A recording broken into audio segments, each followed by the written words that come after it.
The season starts here, the Vancouver Boat Show.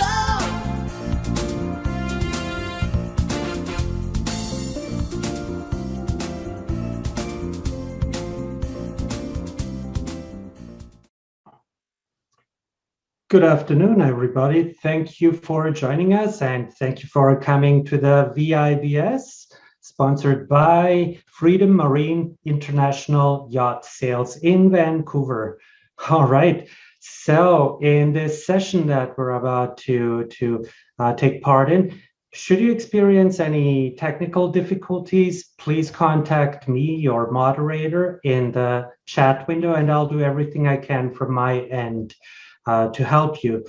On another note, during the presentation, as you think of questions to ask, please type them in the Q&A window, the Q&A box, and we'll read them out later to get some answers on those. And I think that gets us into a good shape to get started. So it's our great pleasure to present to you Steve Johnston with Catch and Release, Survival of Chinook and Coho Salmon.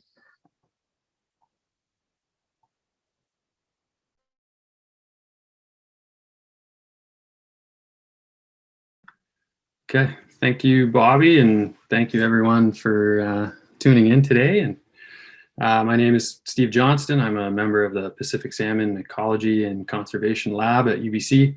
We're led by world-renowned salmon biologist, Dr. Scott Hinch. Our lab specializes in tracking salmon and specifically studying their behavior and their relative survival along both juvenile outward migrations and returning adult migrations. Today, I'll be discussing some of our work happening right now, investigating the impact of recreational anglers and specifically the impacts involved with catch and release and how we're aiming to reduce those impacts as an industry. And I don't only come at this with an academic hat. I was a professional guide for 11 years, both in Haida Gwaii as well as locally here in Vancouver. So I have a fair amount of hands-on experience with these fish and with the practices themselves. So my goal here today is to provide a little background on the work that we're doing and why we're doing this work. Let you know who we are and exactly what we're doing, what you can expect in the coming years. So to begin, I'd really like to start by thanking our partners and our funders that are involved with this work. First and foremost, both the provincial and federal governments that provide funding through the BC Salmon Restoration and Innovation Fund, as well as the PSF, the Ocean Tracking Network, Kintama, and the Ritchie Brothers. And a big thank you to the Sport Fishing Institute that's allowed us to partner with them on some of their app development.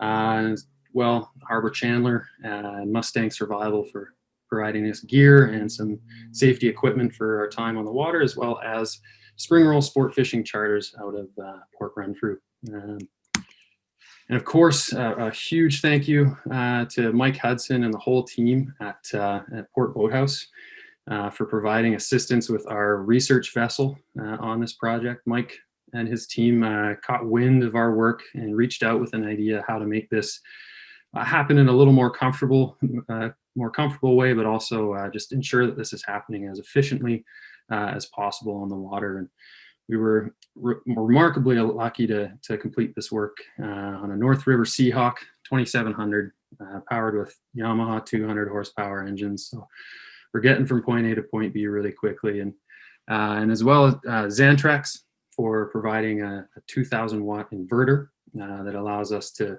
ensure all of our scientific equipment, anything from laptops to various sampling tools that we have on board, remain charged throughout the day, as well as keeping us charged with a coffee pot and warm coffee throughout the day as well. It's a nice bonus on board the cabin there. And on a personal note, we named the boat after my sister, the Carolyn Ann. So if you see us on the water, give us a wave, say hello. She's stoked about the boat. We're stoked about the boat. But now let's get down to a little bit of the science here. So today I'll be talking mostly about Chinook salmon, as they're our primary species in this project, and they're an anadromous species of fish, which means they're born in freshwater, they migrate to sea, and then they return to their natal river to spawn, as many of you are well aware. The Chinook are the largest and actually least abundant Pacific salmon species, and they present the most complex life history patterns, which means in a juvenile stage, they have variable residence times within rivers, and in the marine environment, they have residence times ranging anywhere from 2 all the way up to 7 or even 8 years. And they also have some interesting return timing ranging all the way from the spring and even into the late fall, depending on the system that you're on. Now, the species was once very abundant throughout the majority of the Fraser River and many of its tributaries, and of course in many coastal watersheds, including the Skeena and the Columbia, and small ones like the Nanaimo or the Capilano. And their early return timing meant that these were often the first fish that First Nations communities had access to, bringing their rich, large bodies and rich fatty oils back from the marine environment. And because of their long migrations inland, not only coastal nations, but nations thousands of kilometers from the ocean were able to access this resource. But today, we're going to be talking about the recreational fishery here in BC. So this really took hold in the late 1800s, in the 1890s. And much of that was actually focused around the Campbell River region and the Tyee Pool. Many people around the world heard tales of these monster salmon and started flocking to this region to partake in this fishery. This picture on the top right here is from the 1920s of a number of boats lined up ready to head out for a day's fishing. And Chinook fisheries really quickly became the social foundation of many coastal and riverine communities within British Columbia, and that still remains really true today. When you go to places like Campbell River, Port Alberni, or even Vancouver itself, we pride ourselves as British Columbians on these fish. Now today things have changed a little. Gone are the rowboats. We're using far larger vessels now with a lot of different technology, and the majority of anglers are from British Columbia. However, we have nearly 3,000 licenses sold every year, so there's a huge amount of participation in this fishery. Catch and release is also becoming more common practice. First, initially, just as a way of high grading, catching a small Chinook, you can throw that one back and wait for a larger fish. But this has actually begun to develop as a conservation measure, and it was in the marine environment mostly driven by the desire to release big fish in hopes that those genes would get back to the river and allow those big fish to make big babies and to have more big fish. But really the question remained of, was that actually functioning and was that really working? So there was a social directive driving part of the catch and release that we were seeing on the coast. And this isn't just in British Columbia, and this isn't just on our coast, but we're seeing a social media campaign now called Keep Fish Wet. You may have heard it referred to as Keep 'em Wet. But this is a social media campaign that promotes catch and release, but also, more importantly, it promotes the proper handling of fish in a catch and release scenario. And that's much of what we're going to talk about today. However, the social directives are not the only drivers of catch and release. Fisheries management has now stepped in and regulated the release of Chinook at various times and in various regions in response to declining Chinook and Coho stocks. And this mandated catch and release fishery was first observed in 1996 for Chinook in the north coast of British Columbia, and again was implemented in 2019. As many of you may be acutely aware, both in the north and south coast in response to declining Skeena and Fraser River stocks. And again, in 2020, the DFO utilized this tactic in the Salish Sea to limit the impacts, or the intention of limiting impacts on Fraser River stocks of concern. Now, it's not all doom and gloom. There actually are some populations locally in the Strait of Georgia and in other various parts of the coast that are doing quite well. You see here a graph just showing the abundance of couch and river stockfish across time here, beginning in 1988, running all the way up until 2019. So we know that there are some abundant and healthy stocks. We know there's a significant number of hatchery fish out there. So these fish could provide access to anglers if there are abundances of these non-threatened Chinook around, and we can ensure that we're avoiding impacts on these stocks of concern. So being aware that some really important Chinook populations are in a state of true decline, specifically on the Fraser River and some on the Skeena as well. But we also know that some populations are doing really well, and that these hatchery influenced stocks are there for anglers to take. So this is a very complicated scenario for fisheries managers to deal with, ideally managing fisheries without closures, but ensuring that the management solutions that they find actually provide the protection to the fish that they're trying to protect. So and why we need to keep fisheries open is simply because many communities rely on the economic stimulus for this that this recreation tourism provides, and that many communities rely on this for their social connection, and both to the people in their community and just to the place that they live. And catch and release is actually one of those management regulations that are aimed at providing this protection to the stocks. However, some questions remain.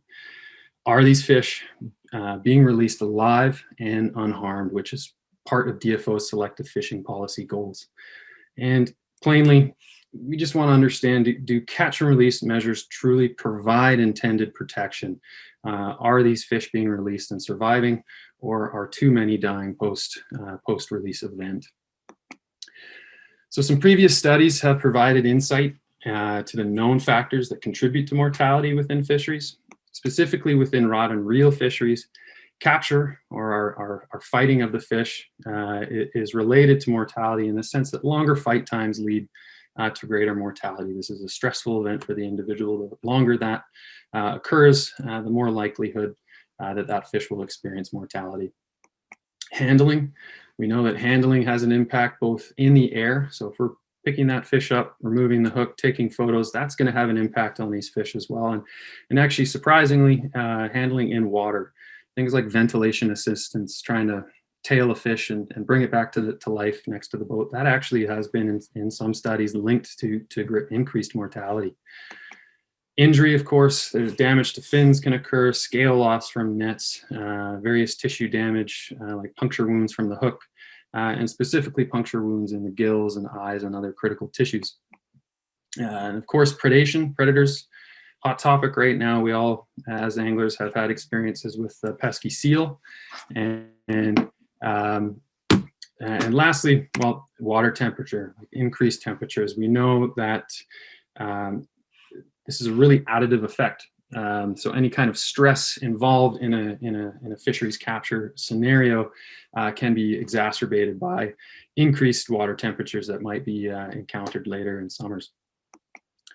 So all this brings us to what's called fisheries-related incidental mortality, or FRIM, which is a relatively new DFO construct that's been helped to guide decisions on fisheries management scenarios when accounting for all the mortality that occurs within a fishery.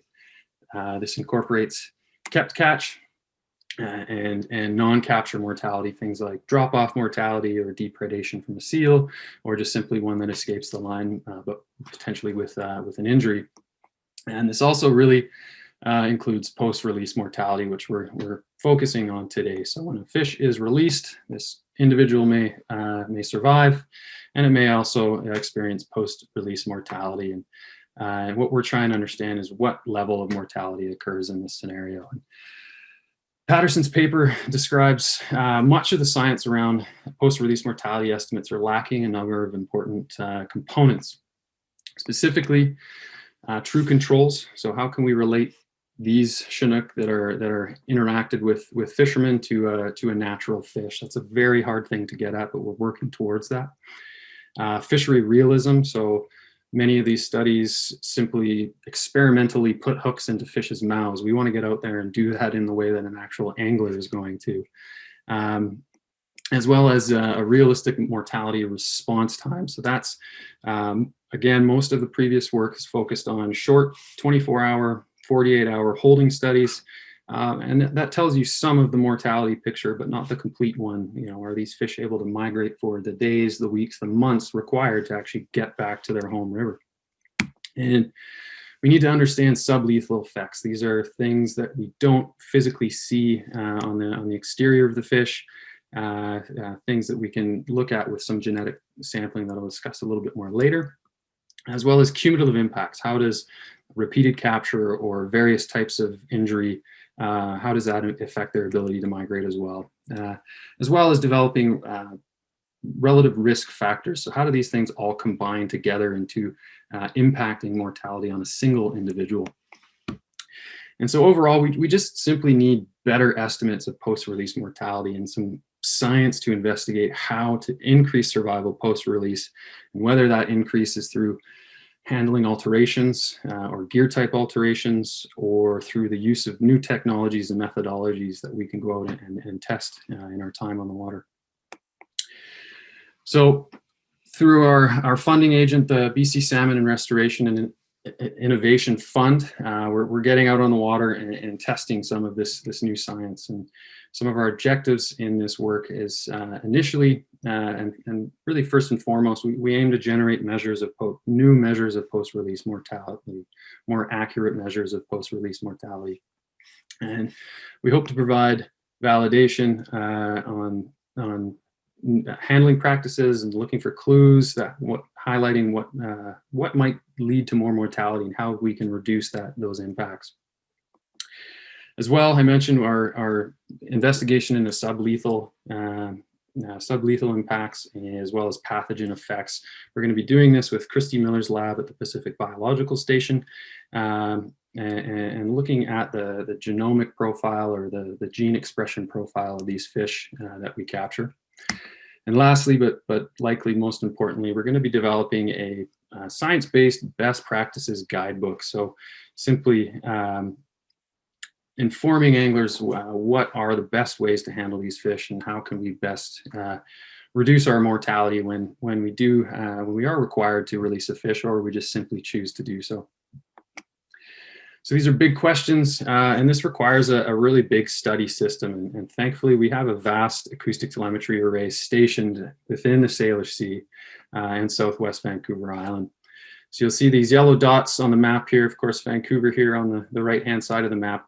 All these yellow dots represent an acoustic receiver that's stationed throughout the Salish Sea in Southwest Vancouver Island. At present, we have 3 separate regions of studies that will have slightly different focuses placed on them. First, the Discovery Islands, where Chinook catch and release is the main focus of our study. Second, the Juan de Fuca Strait, where both Coho and Chinook are being tagged and tracked in a light of understanding catch and release, as well as understanding prey availability for southern resident killer whales. And last but not least, we'll be entering Barkley Sound and the Somas River system this coming summer, where the study will continue to dive into catch and release mortality, however, with a focus on climate change and warming waters as well. So for those of you that are unacquainted with what acoustic telemetry means, this is a tagging technology. You can see the tags here that we've been using. These tags allow the tracking of a single individual across their migration. These arrays are stationed, they're anchored on the bottom of the ocean. It's a single receiver array that you see here. It's just simply a buoy with the receiver on top. And so anytime a tagged individual swims by one of these arrays, we get a time and a position, and from that we can do various analyses looking at survival and just simply distribution and timing of migrations as well.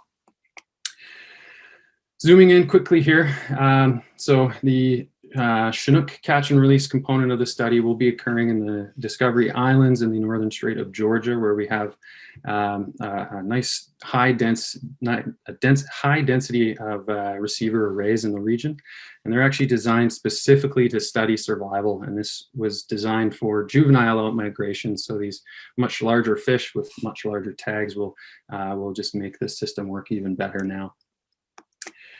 Completing our tagging within the islands here, the Discovery Islands, we can expect the vast majority of fish will actually migrate out and across our receiver arrays and allow us to understand their migration timing, as well as looking at their survival. And if we complete our tagging within this region, as I said, we expect them, but we actually know where they're expected to go based on their genetic stock ID. So we take a tissue sample and we send that to the lab in Nanaimo as well, and they tell us where that individual, what river that individual is from, and we can know where they're expected to go, if they made it there, and how far they made it along that expected migration as well. Much of the same theories are going to be used with the Coho data. However, down in the Juan de Fuca here, we're again pairing our telemetry data, our known detection sequence of these fish with our genetic stock data, pairing our known migrations with our expected migrations, we can understand if these fish survived or if they did not. And that includes all the way up into the Fraser River and into Puget Sound. And lastly, the Barkley Sound system, we're going to be using a slightly different tag technology. This is pit tagging. These are cheaper tags, so we can tag more fish in the system. And again, we're going to be studying these fish up into the freshwater system here, where our tagging arrays are going to be set up there. Again, this component is going to be focusing on the climate change and warming water aspects of these salmon as they progress and develop into this warmer climate future. So again, getting into a little bit of the how are we handling this? One of the overarching objectives was to create a more realistic experiment, and much of the past research failed at doing this. So we wanted to get out and simply mimic public anglers as much as possible. We wanted to do it in the same way, using this downriggers, flashers, hoochies, plugs, spoons, anchovies, all of that. And that's exactly what we did. And in addition to that, we wanted to simulate some of the handling procedures here. So these videos, I hope they're playing on your end. They're just showing fish that we've put into an air exposure treatment, one being pretty calm, one being not so calm. But we're just comparing the level of impact that this may have on these fish in our study. And so 50 of our Chinook that we tagged experienced absolutely no air exposure whatsoever, whereas the remaining 129 were put into groups of 10, ranging from 30 to 120 seconds. And so to get these fish, we went out just like many anglers and stared at rod tips for a long time. You can see us on board the North River here. Beautiful platform to fish from. And once we caught a fish, we bring it on board. You can see that they're held completely submerged in our sampling trough. We complete a reflex assessment as well as a physical assessment that you can see Brian and myself completing right now. We take lengths and girth measurements to look at the condition of the fish. Are they a healthy size? As well as what's occurring now is a fat probe analysis. So this gives you a relative energy density of the individual. Just again, a metric of the health condition of that fish. What you're seeing now is the tag application. So we use a thin needle to drive a spaghetti tag through the back, a stainless steel crimp to pinch it on there. And this is a rigorously tested method that has been shown time and again to really have a very limited, if no impact at all, on survival, in addition to our handling. We took a scale sample, you can see there, a tissue sample from the adipose fin, and this is the gill biopsy sample that allows us to look at the health as well as the various pathogens and other diseases that might be carried in that fish. They're then released and sent on their way. So again, this is all occurring on the back deck of the boat. We complete both of our fishing and our sampling on the back, so we have tons of space back there. It's really great to have a larger platform like this to work from. And again, I just want to highlight here with this image, both of these images, that the fish remain on board while we're doing our sampling. However, they are completely submerged under the water the whole time. You can see here the tag attachment just behind the dorsal fin, and and Brian here doing his reflex assessment here right away as the fish got on board. In 2020, we completed our Chinook tagging from June 2nd to the 13th. We tagged 179 Chinook ranging from 59 to 99 centimeters in fork length and about 4 pounds to just shy of 30 pounds. And you can see about a 4-pound individual here, and this one here was our largest at 29.9. So we didn't quite break that Tyee mark, but maybe next year. We captured the majority of our fish captured were from the east coast of Vancouver Island. We can see the total number of fish sampled and the various populations that they came from here on the left side of this graph. And actually the majority of our fish, about 54% were actually male compared to 46% female. Whether or not that's just random or if potentially males are slightly more aggressive, what time will tell if our sampling continues to see this distribution. We had an 11% mark rate, so 11% of our fish we encountered appeared to be from hatcheries. However, now with parental-based tagging, which is a method used by hatcheries now to genetically sample all the broodstock, you can then compare a captured fish to any hatchery broodstock on the coast, and you can tell exactly which parents this fish came from. So with this, we can actually see the number of hatchery fish to wild fish really increases. That ratio really increases. It's almost 50-50 in the region that we were fishing. So pretty interesting pretty interesting advancement in this technology now that allows us to look at the relative ratios of marked to unmarked, but actually hatchery fish in the region. So we know handling has an impact on these fish. Our fight times, this is that capture event, that capture stress mortality relationship. Our fight times ranged anywhere from 1 minute to 11 minutes. Our handling time, this is our scientific time between our transferring between boats and our tagging procedures. You see the tagging procedures ranged from 2 to 7 minutes, but they were an average of 2.5 minutes. So there was a few that took longer probably on the first couple of days when we were getting going. And so for overall, we have an encounter time ranging from 5 all the way up to 18 minutes, which is, if you ask anglers, probably going to land in somewhere that they would expect their handling time to occur.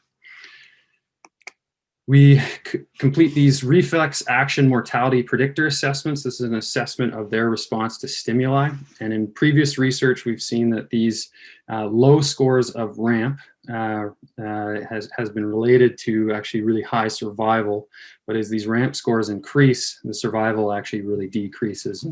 And what I'm showing you here is our RAMP scores on the left-hand side here, just against our air exposure treatments here. So as we increase our air exposure, you can see there is a general increase in RAMP scores up until a point where it kind of plateaus.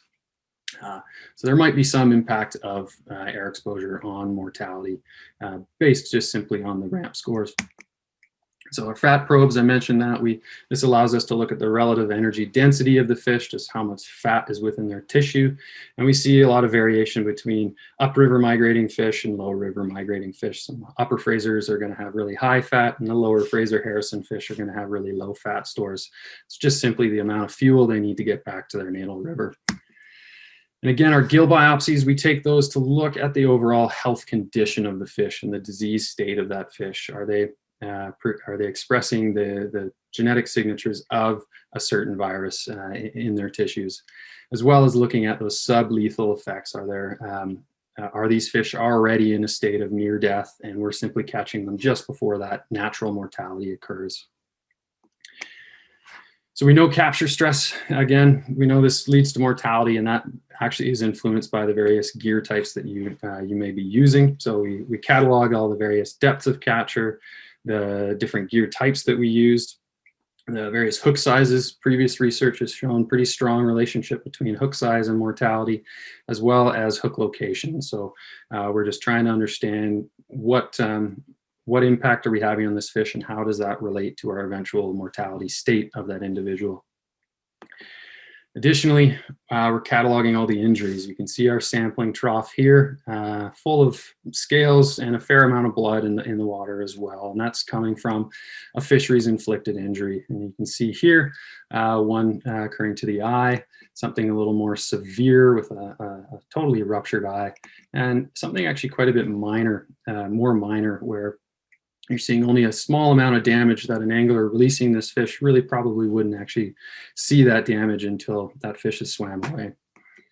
As well as torn maxillaries and jaws, torn fins, and actually a lot of the fin tearing actually occurs from these release style nets that have a rubber coating, but a very thin gauge. And so this actually leads to tearing of the fins occurring, which you can see here on the bottom of the boat, as well as natural injuries caused by predators, pretty minor here, to something a little more severe, and something actually quite severe and quite fresh. And this individual actually migrated all the way back to the Puget Sound and was recovered in its hatchery. It was produced in Seuss Creek. So you saw there were a number of fisheries inflicted wounds. There were actually 11 of the Chinook that we tagged, or 6% of our sample, that had previous fisheries encounter wounds. This individual you see on the right-hand side here, this was an eye wound that we inflicted on it. You can see there's a fresh pooling of blood in the eye.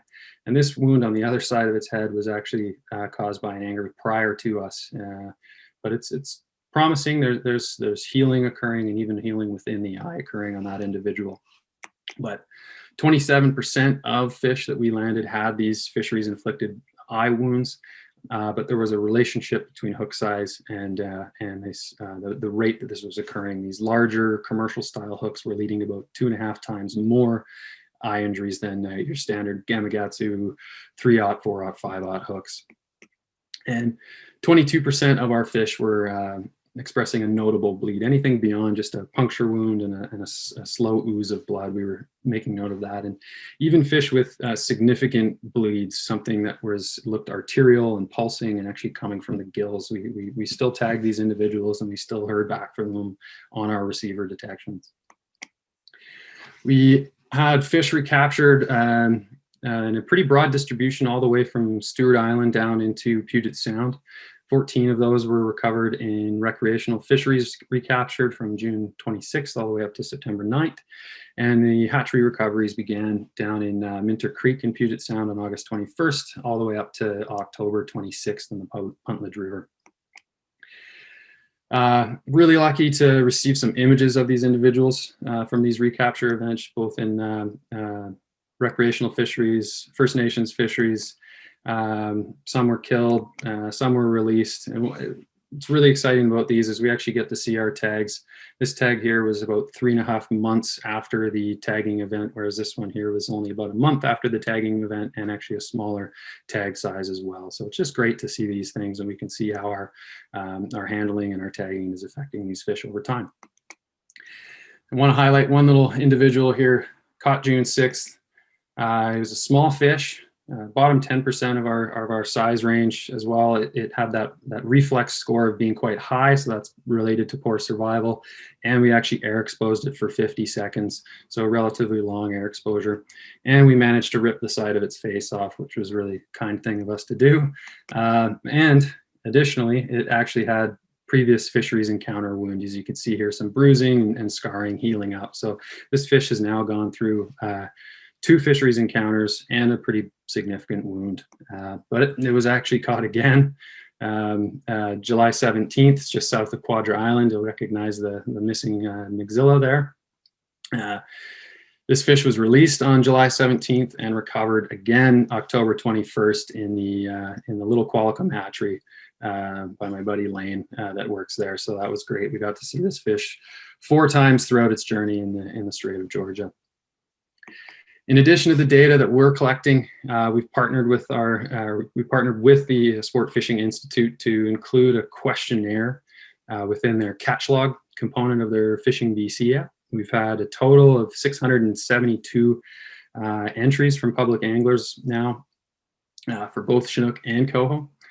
We based our questions on those that would really help inform the framework and some of the things known to affect mortality of these fish, things like air exposure, fight times, hook location and size, the various gear type, just simply artificial or bait, and the presence or absence of blood. So just want to highlight here, please spread the word. If you or any of your angling community are out fishing, get on this and provide your data. It's really important for the modeling going forward.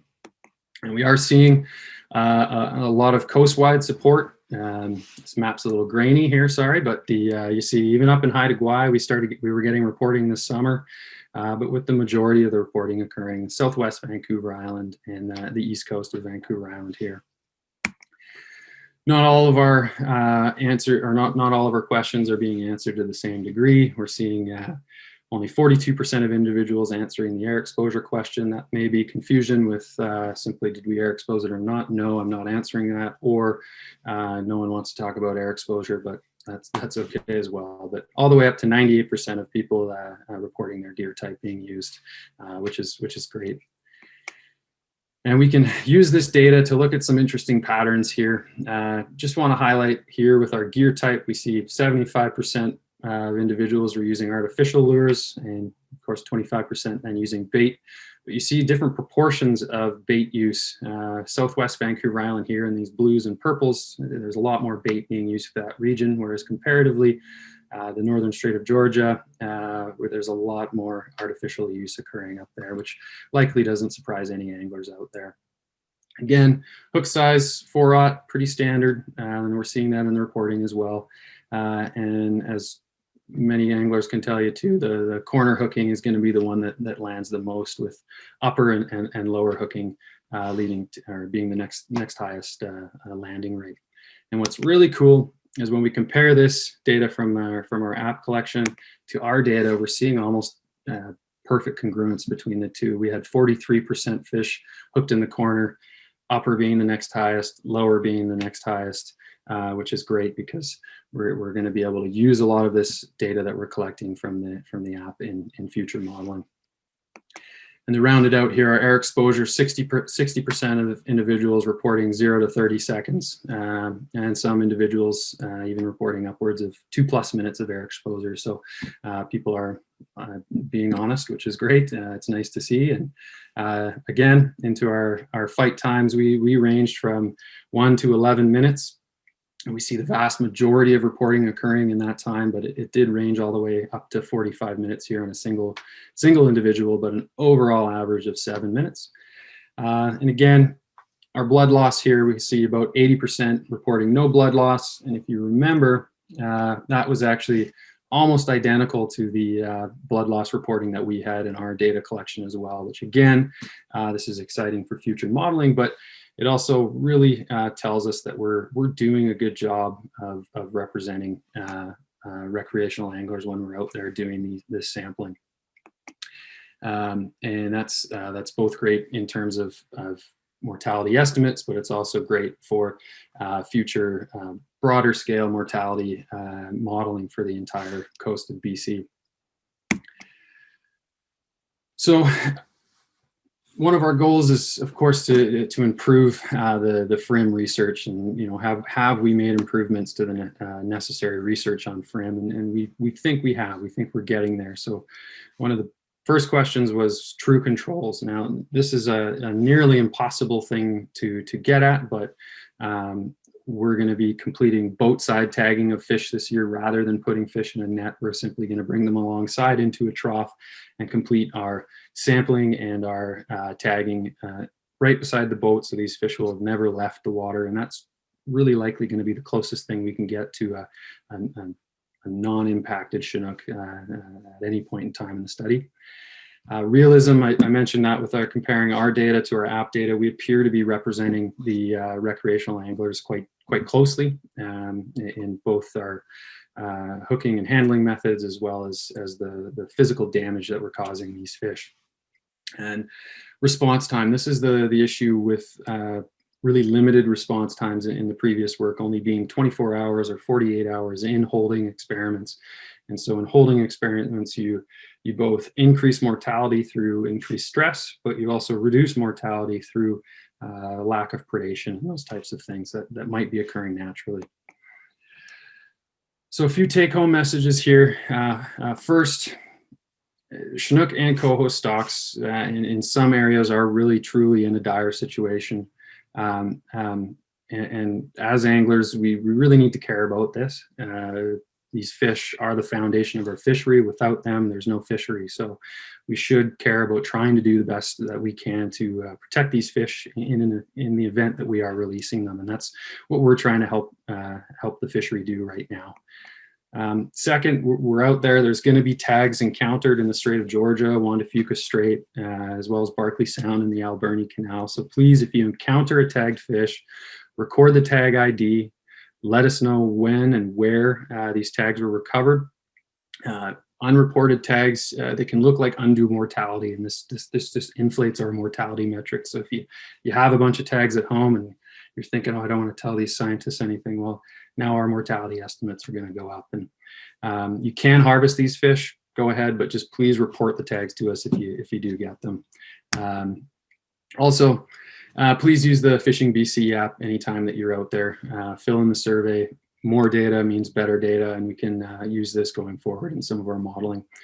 And last but not least, please reach out, questions, ideas, just to talk about fishing. I love talking about fishing, so anytime, just reach out to me. My email is going to be at the end here, and I'd love to hear what you think. Last but not least, I'm going to show you a little bit of the data that we've collected here. You're going to see some shapes begin to populate in the top panel here. These are our Chinook that we've released in 2020. You'll notice the date starting to tick by in the top right-hand corner here. And the various populations have, of course, different shapes associated with them. You'll see anytime a fish's last detection, you'll see a star occur, just like we did at the top of the panel here. As well as the fish do swim across land, which we know they don't do, but we actually don't know where these fish go specifically between the receivers. So we're just showing you where they're getting from point A to point B. And a little highlight here, this red individual that you see shoot back up to the Discovery Islands, that's a Chilliwack hatchery Chinook that we tagged. It migrated all the way down to Victoria, all the way back up to the Discovery Islands here. It hangs out here for about 6 weeks, and then we'll see it actually migrate back down through the Strait of Georgia and all the way up into the Fraser itself, and actually make it home into the hatchery.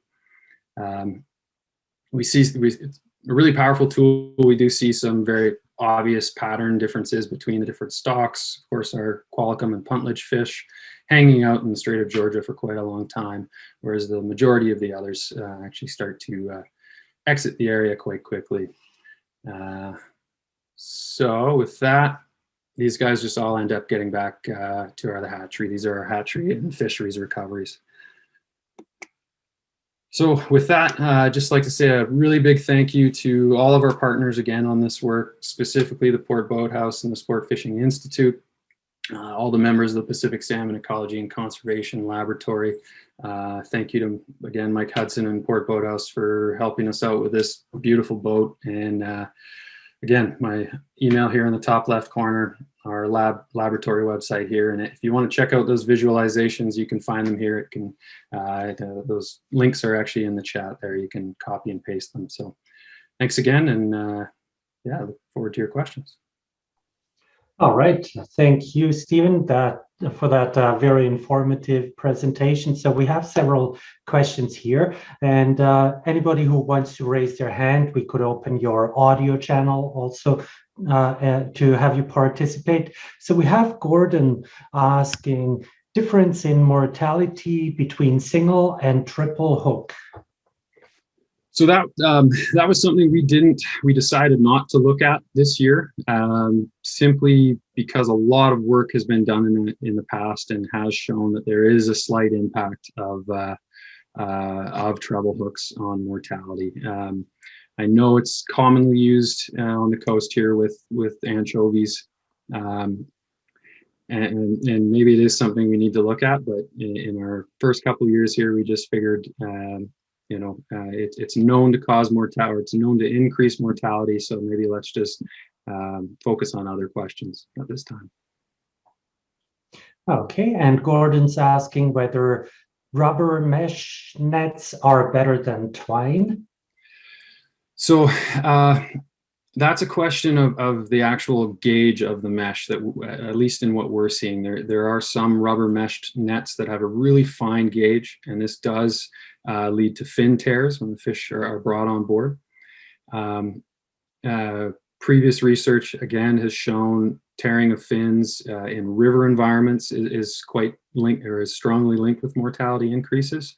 So there are other mesh materials that are less abrasive, or sorry, a little bit more abrasive, but not as damaging as that fine gauge material. But if you can find a thick gauge rubber net, that's going to be your absolute best option going forward. Right, and his Gordon says best way to water release without netting or tailing. Totally, definitely with a boat side gaff release, and that's what we're hoping to do with our sort of slightly adapted tagging procedures this summer. Is we're getting a fish next to the boat, completing all our sampling there, and just totally avoiding the net, because actually many anglers release fish in that manner and avoid the net altogether. But there's still going to be mortality involved with that, simply through the capture and the stress that's involved with well, having a hook jammed in your face and dragged to a boat. But we'll get at the question of what level of mortality occurs in those really minimally handled situations. Okay, and now we have Corey. He says, Steve, thanks for the great presentation. Hoping you could speak more to your point about how ventilation assistance might actually do more harm than good. First, I've heard of it, but would like to learn more, as I certainly am guilty of reviving Chinook salmon boat side. Yeah, go ahead. This is in two parts, so we'll continue it. Okay, so it's pretty strong, and there's a very strong amount of evidence that any type of increased handling on fish reduces their overall survival. So that, you know, it seems to make sense that if you held that fish and allowed it to revive beside the boat a little bit more and then released it, and it's something I used to do all the time as a guide. You know, you get that big fish and you have it beside the boat and off she goes, and you think great, but in all reality, any increased handling on those fish is going to increase their chance of mortality. So the absolute best thing to do is, you know, that gaff side release. Of course, we all want to take pictures of some fish, so if you are going to get that fish up and out of the water, just get it back in the water as quick as possible and just let it go. Just torpedo it back in, and that's going to be the least amount of handling possible. So I was surprised to learn that, and many others in the industry are as well. Okay, so on another note, Corey actually may have photobombed one of your pictures in the beginning of the slideshow. He says, was that picture in one of your first slides up in Rivers Inlet? If so, I think I was on the boat in the background, the 28-foot blue welt craft. Okay. We were there first week of August, and pretty sure I saw a boat like the one you're on doing this sampling next to ours for a few days. Cheers, Corey. Is that you there, Corey? Potentially. Yeah, we were there in oh gosh, when was that? That would have been the 9th to the 11th of August in Rivers Inlet. But so that very well may have been us, yes. All right. Next we have Mark saying, how long-term is your funding? How many years do you think you will go? We began tagging in 2019. That was in conjunction with a prey abundance study for the southern resident killer whales. So we have data from that year, and our tagging now, we have funding all the way up until 2022. Of course, with potential to increase that. So we're going to have a pretty strong pretty strong data set by the end of that, and really reaching across almost an entire generation of salmon. So ideally, keep this going 2023, 2024 as well. We just need to find more funds. But currently, as our funding has it, we'll be tagging until 2022.